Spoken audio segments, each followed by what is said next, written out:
বিশ্বনবীর আদর্শ নাহমাদু ওয়া নুসাল্লি আলা রাসূলিল কারীম আম্মা বাদ। প্রিয় শ্রোতা মণ্ডলী, ধাত্রীর বুকে যখন অমানবিক অত্যাচার, অবিচার, ব্যভিচার, ভিন্ন পদাদের পূজ্যতায় গোটা বিশ্ব ঘোর অন্ধকারে আচ্ছন্ন, মানব সমাজ সুখ শান্তির জন্য জাতক পাখির ন্যায় নয়ন মেলে কখন চেয়ে থাকতো। কখনো কখনো হইতে বসুন্ধরায় শান্তির পেয়া লাগে, খোদার বিরুদ্ধে সুগমন করবে ও আমাদের অমৃত সুরপান করিয়ে সকল প্রকার তৃষ্ণা নিবারণ করবে। ঠিক সেই সময় চিরকল্যাণময় সর্বসাধারণ যুব প্রতিনিধি নিত্যান্ত নবীকে আল্লাহ তাআলা ধরন রূপে প্রেরিত করেন এবং সেই সমস্ত নবীগণ আল্লাহর নিকট হইতে মানব জীবনের হারিয়ে যাওয়া সুখ শান্তিকে ফিরিয়ে এনে দিয়ে আবার এনকাল ত্যাগ করেন। এরূপ ভাবে 12 রবিউল আউয়াল সুবহে সাদিক সমস্ত নবীগণের সর্দার বিশ্বের নবী সাল্লাল্লাহু আলাইহি ওয়াসাল্লাম, প্রিয় নবী সাল্লাল্লাহু আলাইহি ওয়াসাল্লাম বিন আব্দুল্লাহ বিন আব্দুল মুত্তালিব আমিনা বিন আব্দুল মানাফ প্রমাণিত করেন।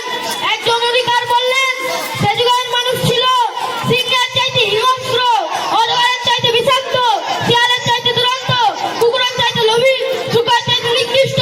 মানুষ বলে মানুষকে মনে করতো না, নারী জাতির ছিল না কোনো মর্যাদা। সে যুগের কথা মনে উঠলে অশান্তিরা টুকরে টুকরে কেঁদে ওঠে।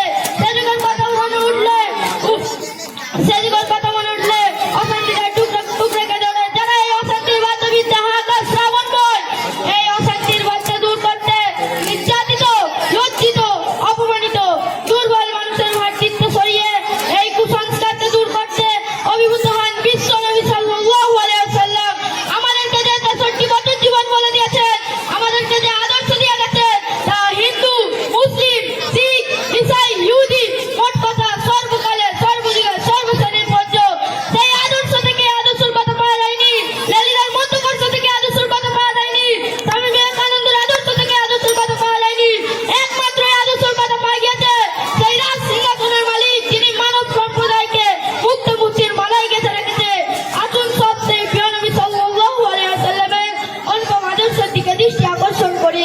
প্রিয় শ্রোতা মণ্ডলী, নবী সাল্লাল্লাহু আলাইহি ওয়াসাল্লামের স্রষ্টা সান্ত্বনা যে বর্ণ করেছে, ইন্নাকা লাআলাকুল আযীম, অর্থাৎ আপনার আদর্শ সর্বশ্রেষ্ঠ, এই নির্দেশ পাওয়াকে তার শৈশবকালে অর্থাৎ তার দুধপান করাকালে, কারণ তিনি জানি সত্যি ব্যতীত রোদ্দুরের কষ্ট আগের ছড়া স্পর্শ করেননি। কারণ সততা তার পেশা, আমানতদারি তার নেশা। গরিবের ছিল পিতা, ইয়েতিমের ছিল দাদা, ধনীর ছিল মাতা, এনার চলাফেরা ছিল নম্র ভদ্র, কথা ছিল মধুর যে মিষ্টি। তবেই তো শত্রু একবার স্বীকার করেছিল মহামারীর জনপ্রিয় নেতা, উপাধি ছিল সত্যবাদী আমানতদারি।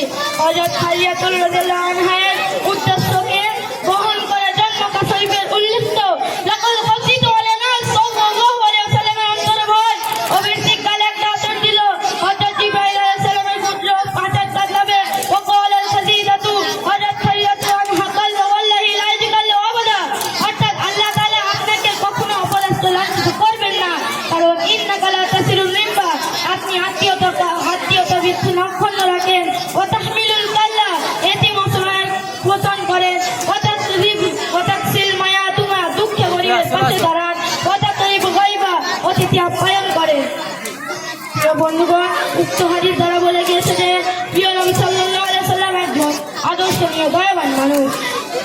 আসুন সবচেয়ে প্রিয় নবী সাল্লাল্লাহু আলাইহি ওয়াসাল্লামের অনুপম আদর্শের দিকে দৃষ্টি নিক্ষেপ করি। প্রিয় শ্রোতা মণ্ডলী, নবী করিম সাল্লাল্লাহু আলাইহি ওয়াসাল্লাম শরীয়তে বলেছেন যে এক মহিলা যদি চুরি করে, ওই শরীয়তে তার হাত কেটে নেওয়ার নির্দেশ। সাহাবারা বলে উঠলেন, ইয়া রাসূলুল্লাহ, ইয়া হাবিবাল্লাহ হুজুর, এটা তো একজন ভালো ঘরের মহিলা। নবী করিম সাল্লাল্লাহু আলাইহি ওয়াসাল্লাম এটাও বলেছেন যে এটা যদি আমার কলিজার টুকরা ফাতিমা হতো তো আমি একই ইজ্জত দিতাম। সুবহানাল্লাহ। তো এই বলে আমি আমার সংক্ষিপ্ত বক্তব্য এখানে ইতি করছি। ওয়া আখিরু দাওয়ানা আলহামদুলিল্লাহি রাব্বিল আলামিন। আসসালামু আলাইকুম ওয়া রাহমাতুল্লাহি ওয়া বারাকাতুহু। জাযাকাল্লাহ আহসানুল জাযা।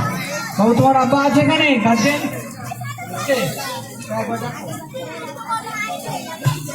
এই গার্জেন আসবেন একটু? কোথায় আছেন? মাশাআল্লাহ। তুমি স্কুলে কোন ক্লাস? 8। বাহ।